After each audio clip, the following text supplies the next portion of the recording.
A joy-killing spree terrorizes an Ohio community throughout the Christmas holidays. 6 people were murdered and 2 others injured after 4 young people in Dayton, Ohio turned the Christmas holidays into a bloodbath. A brutal Christmas crime spree that occurred almost 30 years ago still haunts the community of Dayton, Ohio. On Christmas Eve of 1992, Danita Gullett's family waited for her to return from work to start their holiday celebration. Her mother had prepared their annual holiday meal of chili and cornbread. But 18-year-old Danita never arrived. Finally, her sister, Dr. Rhonda Gullett, the oldest of the 8 brothers and sisters, told their mother that they would have to delay their plans until the next morning. She grabbed Danita's 2-year-old daughter and went home. That same night, Dayton homicide detective Doyle Burke's pager alerted him to a shooting outside a telephone booth. The victim was a teenage girl, who was shot in the chest, legs, and hand. Police also found something unusual on the crime scene: .25 caliber Blazer aluminum bullet shell casings. Police identified Danita from the school books in her backpack. Her shoes and coat were also missing. Family members said the flannel coat was second-hand and worth little, but her file of tennis shoes were expensive. It wasn't long before Burke's pager buzzed with news of another deadly shooting that Christmas Day. This time the victim was 19-year-old Richard Maddox. He was shot in the right side of the head at close range from someone who was likely in the passenger side of the car. Witnesses said they saw a young woman jump out of his moving car before the vehicle hit a tree and stopped. This shooting took place just a few miles away from where Danita was gunned down. The next day, police spoke with the family and friends of Richard Maddox. He didn't have many enemies, but he didn't have many friends either, although his family told police about a girlfriend, Laura Taylor. Taylor was missing, and her family had no idea where she was. Then, there was another shooting. 2 people were shot at Shortstop Mini Mart outside of Dayton. 2 men had entered the store demanding money, which was given to them, but they started shooting everybody anyway.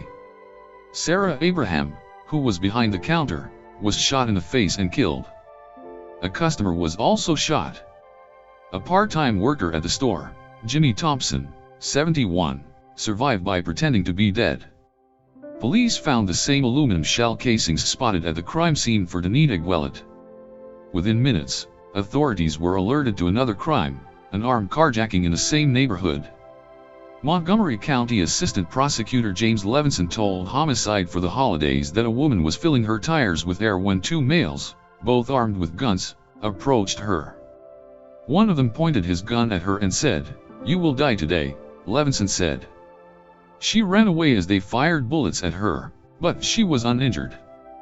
They did get possession of the car, a Dodge Shadow. Now, investigators had a vehicle to be on the lookout for. Police were trying to solve the crimes and calm an anxious community at the same time. The last thing you want is a random suspect around shooting people for no apparent reason and no apparent connection, Sergeant John Huber told Homicide for the Holidays. "I think the community is absolutely wondering how this could happen and why." They got a break in the case when Huber spotted the black Dodge Shadow. He ran a check on the license plates, but they didn't match. He then noticed that the plates were switched with another vehicle parked right in front of it. The car was registered to Joseph Wilkerson, 34. Police went to his home and were immediately struck by a foul odor.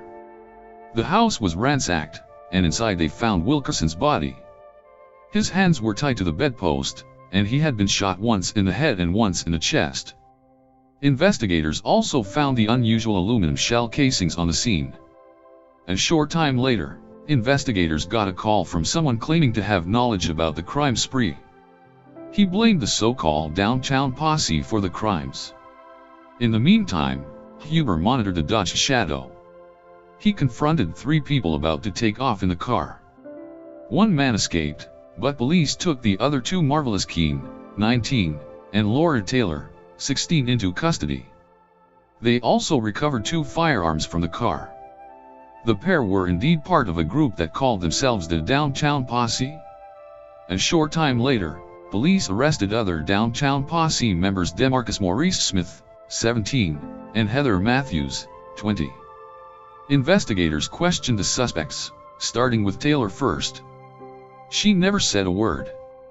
When I asked if she wanted to use the restroom, she stood and urinated on the floor and then sat back down, Bert told Homicide for the Holidays. It was going to be hard to get anything from her. But the others did start talking. The crime spree had started when Taylor and her boyfriend, Keen, decided to rob Wilkerson by promising him sex in exchange for money, according to the Dayton Daily News. They recruited Matthews to help with the plan. They arrived at his home, tied him up, stole things, and then Keen shot him in the chest with a gun they found in the home. Taylor, Matthews later testified, shot him a second time in the head. They stole his car, recruited Matthews' 17-year-old boyfriend, Smith, and came across Gullette when she was using a payphone. They shot her and robbed her.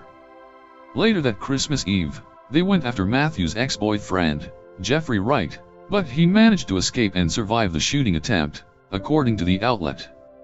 On Christmas Day, Taylor convinced Maddox to take her for a drive while the other three followed behind in another car.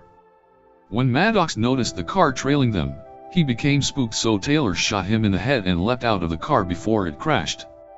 They then went on to rob the mini mart and murder Abraham. But that wasn't the end of the killing spree. Investigators learned that the group were worried two of their friends, Wendy Cotterill, 16, and Marvin Washington, 18, would implicate them in the murders, as they had been present during the attempt on Wright's life, the New York Daily News reported. They picked the two up, brought them to a gravel road, and ordered them out of the car. Smith and Keen then executed them, according to the Dayton Daily News. The trial was held in the summer of 1993. Heather Matthews agreed to a deal, while Demarcus Smith pled guilty the morning of the trial. Both Laura Taylor and Marvelous Keen went to trial and were found guilty. The only time they showed emotion is when it came time to be sentenced, Dr. Rhonda Gullette said. Then they were crying and doing all of that. Taylor, Smith, and Matthews were all sentenced to life in prison. Keen was sentenced to death. He was executed on July 21, 2009. My family is still feeling the loss. We're still not the same. When something tragic happens, it disrupts those traditions and leaves something that is hurtful in its place, Dr. Gullette said. Now something ugly is standing right there and you just can't block it out.